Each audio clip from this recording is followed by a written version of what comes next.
Жоңғар Алатаудың бөктеріне барып, бір ауасын жұтынып, аман бола кетіп баратырмыз. Кетіп баратырмыз. Әне кетіп баратырмыз. Ауыл деген осы, ауылды ұмытпаңыздар.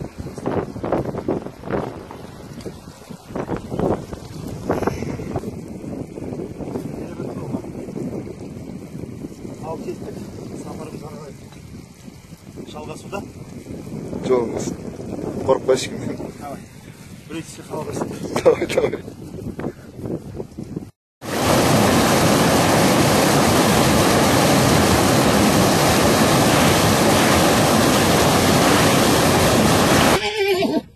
Егін сауын болады. Әлі кешке дейін сауын болады. Қымыз ішеміз, самал ішеміз. Таза табиғи өнім, ешқандай қоспа жоқ. Қандай керемет.